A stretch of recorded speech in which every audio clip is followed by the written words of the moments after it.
Will Russia's economy collapse? On the 24th February 2022, Russia invaded Ukraine, which escalated to a full-blown war as Ukraine was unwilling to bow to the pressure exerted by the Russian government. The results of wars are costly, and it is surely affecting the economy of both countries. Today, however, I will talk about what the instigator, Russia, stands to lose regarding the strength of her economy following the Russia-Ukraine war. Don't forget to like and subscribe, and let's get on with the video. The Russian economy stayed resilient for months after the initial strike on the neighboring country. The economy has performed better than the world expected. While the GDP was initially predicted to fall by 10% in the year following the conflict, that projection has been revised downward to a drop of 4%. However, it is implausible that Russia will begin to recover until at least 2024, assuming the external factors do not worsen the situation further. In fact, Russia is likely to experience another lost decade, following a decade of stagnation with a decade of regression. The crippling economy of Russia before the war. Russia's economy has experienced a period of stagnation in recent years, characterized by slow or no growth. Some of the factors contributing to this stagnation include low oil prices, economic sanctions, and a lack of structural reforms. The Russian government has implemented some measures to stimulate the economic growth, such as increasing infrastructure spending and reducing red tape for businesses. However, these efforts have not significantly improved the country's economic performance. In order to break out of stagnation, Russia may need to address deeper structural issues such as improving the business environment, increasing competition, and modernizing its industries. Yes, these are the ways that Russia might have exited its period of stagnation. That is, if they did not decide to start another war, which of course they did. Now, Russia is facing sanctions for its activities in Ukraine, and these sanctions will not have a positive effect on the country's economy. This has prompted the Russian government and central bank to explore new ways to reduce the massive economic impact that is sure to hit them in the face. But first, let us briefly explore the sanctions currently on Russia. The European Union has imposed a range of sanctions against Russia in response to its invasion of Ukraine in February of 2022 and the illegal annexation of certain Ukrainian regions. These sanctions, which include individual and economic measures as well as visa restrictions, are intended to impose severe consequences on the country and deter it from continuing its aggression. The individual sanctions target individuals who have supported, funded, or implemented actions that undermine Ukraine's territorial integrity, sovereignty, and independence, or who have benefited from these actions. The economic sanctions aim to disrupt Russia's ability to carry out its aggression. These measures build on previous sanctions that the EU imposed on Russia in 2014 in response to the annexation of Crimea and the failure to implement the Minsk agreements. Russia's attempts to save their economy during the war. The Russian government and central bank have implemented measures to mitigate the economic impact of the war against Ukraine and its resulting sanctions. These measures include conservative fiscal policies, such as maintaining a balanced budget even when the oil prices are low, and carefully controlling expenditures. Additionally, state companies and major banks had prepared for the possibility of sanctions by conducting stress tests that simulated scenarios such as being cut off from the SWIFT system, being denied access to certain technologies, and having correspondent accounts blocked. While these preparations helped to soften the blow of the sanctions, it is worth noting that some potential measures, such as freezing currency and gold reserves, were not included in the stress tests. Additionally, Russian authorities typically prefer to downplay problems, so the reports submitted to them tend to be more optimistic than realistic.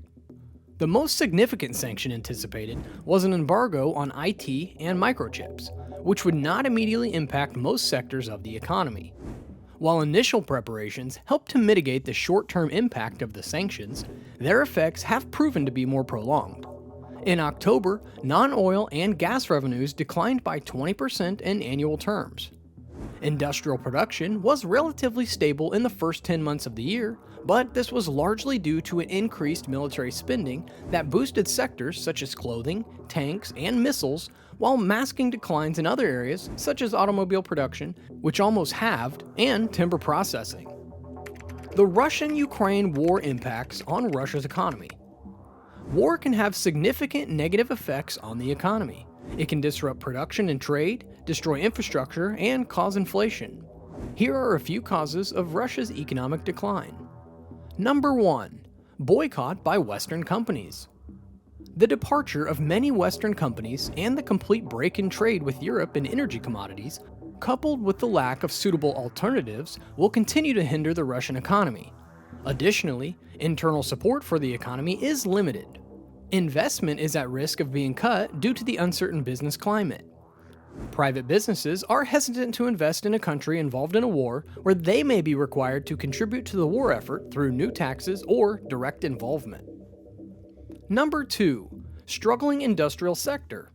The Russian economy is likely to continue struggling because the country's industry, including the military sector, is heavily reliant on imports of high-tech goods, primarily from the West. These imports have fallen, with the exception of those from Turkey, and which will likely lead to a reduction in production and a return to a more primitive processes. Import substitution is now necessary for nearly all sectors, and due to the sanctions, it is regressive, replacing older components with less advanced alternatives. Number 3. The high cost of war. As shown in the 3-year budget, the government's priority is clearly funding the war, with almost a third of all expenditure, 130 billion rubles, in 2023 allocated to security sectors. This is a problem because it means that expenditure on the economy is being reduced from $62 billion in 2022 to $48 billion in 2023. In addition, a record quarter of all expenditures is classified, which makes it difficult to accurately assess the allocation of resources. Projected losses for the country. In nominal terms, the total volume of expenditure will remain unchanged in the coming years, which means there will be a noticeable reduction in real terms. Military needs are protected from any decrease in income, so if cuts are necessary, it will be the expenditure on the development of the economy and the expansion of social programs that will be reduced. The government is unable to prioritize the investment climate because it is focused on the needs of the military. There have already been 300,000 people mobilized between the ages of 22 and 50, which has lowered the GDP by 0.5%. There may be more waves of mobilization in the future. It is difficult to calculate the long-term losses from the large number of people who have left Russia since the start of the war, which is estimated to be at 500,000 to 1 million. The shortage of qualified personnel resulting from this brain drain will put pressure on the labor market, leading to higher wages and inflationary risks due to the lack of productivity growth. There are major difficulties in reorienting Russian production towards new markets. The infrastructure linking Russia with the East has limited capacity for trade and is already overloaded, and creating new capacity requires resources and technology. Additionally, the infrastructure that was previously used for trade with Europe is now inactive due to the sanctions. Russia is under pressure to offer discounts on its goods to those who are still willing to buy them, as the country currently needs these markets more than they need Russia. A shift back to the domestic market can only partially support manufacturing, as it is too small to make a significant impact. Even in friendly countries, supplies of non-sanctioned goods are being hindered by the refusal of international shipping companies to work with Russia. There are issues not only delivering the goods, but also with paying or receiving payment for them. Transactions in euros and dollars can be blocked or take a long time, and banks in these countries often refuse to open accounts for Russian companies or provide correspondent accounts for Russian banks.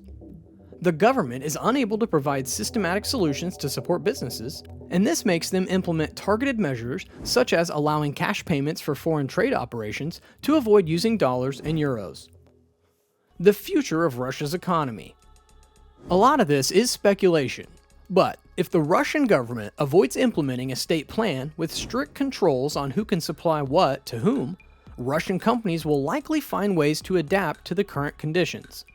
Nevertheless, the Russian economy is facing challenges, including the ongoing conflict with Ukraine and external restrictions, which have reduced its growth rate to approximately 1%. It may take 3 to 5 years for the economy to stabilize after this period of decline. In order to achieve growth based on internal resources, the Russian government must work to end the conflict in Ukraine and create a more predictable environment, increase competition, decriminalize economic offenses, and protect property rights. So far, the government and President Vladimir Putin have not been able to provide these necessary conditions. So there you have it, folks. That is the fate of Russia's economy if they refuse to find a way to stop the war. Please let us know in the comments your thoughts about the Russian-Ukraine war, or have some concerns about the information provided. If you enjoyed watching the video, don't forget to smash that like button, subscribe, and turn on the post notifications to get early access to economic and financial news.